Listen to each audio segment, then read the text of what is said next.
Hello friends, કેમ છો બધા? Welcome to my channel cooking with Riddhi. તો આજે આપણે બનાવીશું મસ્ત ક્રિસ્પી એવી ફિંગર ચિપ્સ. તો વિડીયોને લાસ્ટ સુધી જોતા રહેજો અને લાઇક શેર ને સબસ્ક્રાઈબ કરવાનું ભૂલતા નહીં. તો જેના માટે મેં અહીંયા 2 મોટી સાઇઝના બટાટા લીધા છે. જો તમારે જેટલા લોકો માટે બનાવવાનું હોય તમારે એ મુજબ બટાટા લેવાના.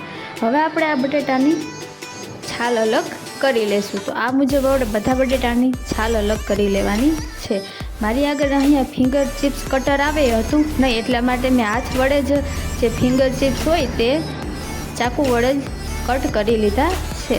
તો જોશો આ મુજબ મેં એકદમ મોટી સાઇઝમાં જે સ્લાઇસ હોય એ મુજબ કટ કરી લીધા છે. અને હવે હું આની ફિંગર સાઇઝમાં કટ કરીશ. આ મુજબ હું ફિંગર શેપમાં કટ કરી લઈશ એટલે તે મસ્ત જે આપણા ફ્રેન્ચ ફ્રાઈઝ કટ થઈ જશે. આ મુજબ જોશો. જો મારી ચેનલ પર તમને કુકિંગના વિડીયો પસંદ આવતા હોય તો ચેનલને લાઇક શેર ને સબસ્ક્રાઈબ કરવાનું ભૂલશો નહીં. આ મુજબ જે બધા જ આપણે બટેટા છે તેને આવી રીતે જે ફિંગરની શેપમાં કટ કરી લેશું. આ મુજબ જોશો. ફિંગર ચિપ્સ કટર હોય તો કોઈ સવાલ જ નથી, તે એનાથી થઈ જાય છે. પણ મારી આગળ એ હતું નહીં એટલા માટે મેં આવી રીતે કટ કરી લીધા છે. પણ આવી રીતે પણ આસાનીથી કટ થઈ જાય છે.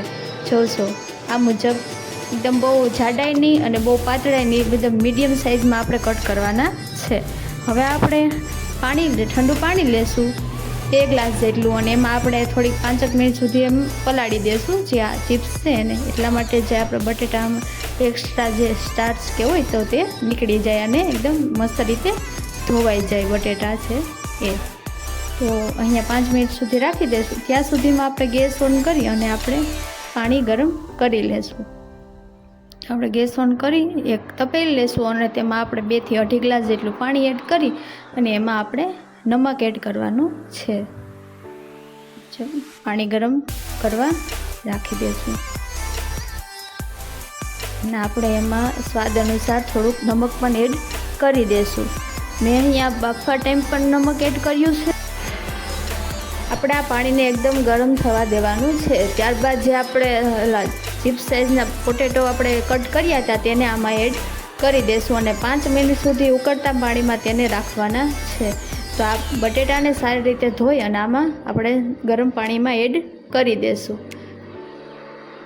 જોશો આ મુજબ. જો આવી રીતે પાણીમાં આપણે ગરમ કરશું એટલે તે વ્હાઈટ એકદમના જે સફેદ ફીણ જેવું ઉપર આપણે પરત ઉપર જોવા મળશે. તો એ બટેટામાં જે એક્સ્ટ્રા સ્ટાર્ચ હોય તે હોય છે તે અલગ થઈ જાય એટલે આપણે જે ચિપ્સ છે એકદમ મસ્ત અને ક્રિસ્પી બનશે. જોશો આ મુજબ. તો 5 મિનિટ થઈ ગઈ છે. હવે આપણે તેને ધીમે ધીમે જે છે અલગ વાસણમાં કાઢી લેશું અને 4 થી 5 મિનિટ સુધી આવી જ રીતે ઉકળતા પાણીમાં આપણે રાખવાની છે અને બાફવાની નથી, ફક્ત તેને થોડીક વાર માટે રાખવાના છે. હવે આપણે એક નેપકિન જેવું કોટનનું કપડું લેશું અને તેમાં આપણે જે ચિપ્સ આપણે ગરમ પાણીમાં પલાળી હતી તેને આપણે અલગ એક કાપડમાં કાઢી લેશું અને આપણે આને એકદમ આપણે ચિપ્સ છે એકદમ કોળી થઈ જાય ત્યાં સુધી તેને જે કાપડ વડે આપણે મસળવાની છે. એના લીધે જે આપણે ચિપ્સમાં એક્સ્ટ્રા પાણી હોય તો તે બહાર નીકળી જાય અને એકદમ મસ્ત અને ક્રિસ્પી તૈયાર થાય. આ મુજબ જોશો. હવે તેને સારી રીતે આવી રીતે ચિપ્સને છે એમાં એક્સ્ટ્રા પાણી અલગ કરવાનું છે. તો એના માટે તમે કોટનનું કપડું લઈ શકો, કોઈ જાતનું નેપકિન પણ લઈ શકો છો. આ મુજબ જોશો. હવે આપણે તેને મેં અહીંયા તમારે જો કોર્નફ્લોર આવે જે મકાઈનો લોટ હોય તે તમારે એડ કરવો હોય તો તમે અહીંયા એડ કરી શકો, પણ મેં અહીંયા રવો એડ કર્યો છે.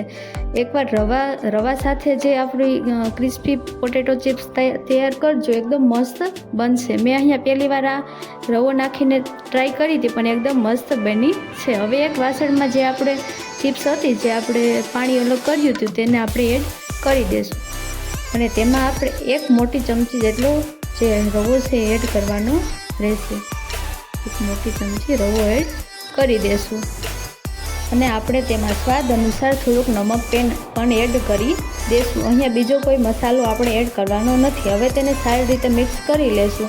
જ્યાં સુધી બધી જ ચિપ્સમાં જે આપણો રવો છે એ સારી રીતે ફેલાઈ જાય ત્યાં સુધી તેને મિક્સ કરવાનો રહેશે. આ મુજબ ધીમે ધીમે બધું જ જે ચિપ્સ છે એને મિક્સ કરી લેશું અને ત્યારબાદ તેને આપણે તળવાની રહેશે. જોશો આ મુજબ. તો હવે આપણે ગેસ ઓન કરીને તેમાં આપણે તેલ ગરમ કરવા રાખી દઈશું.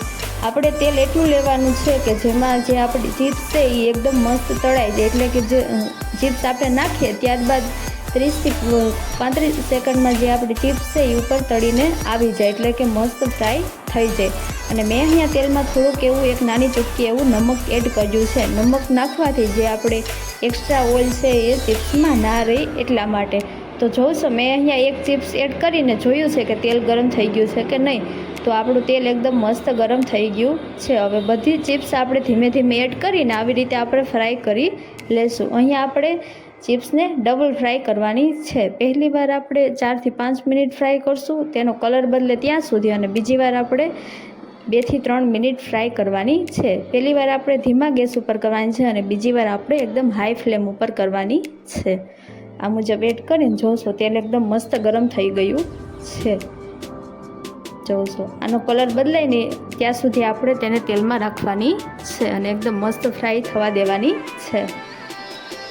જોશો ધીમે ધીમે આવી રીતે ગેસની ફ્લેમ મીડિયમ રાખવાની છે. બહુ હાઈ નથી રાખવાની કે બહુ લો પણ નથી રાખવાની. મીડિયમ ફ્લેમ ઉપર આપણે જે ફ્રાયને પકાવવાની છે. જોશો તેનો કલર ધીમે ધીમે બદલાવા લાગ્યો છે, પણ આપણે હજી તેને થોડીક વાર રાખવી જ 2-3 મિનિટ રાખવાની છે અને ત્યારબાદ તેને બહાર કાઢવાની છે.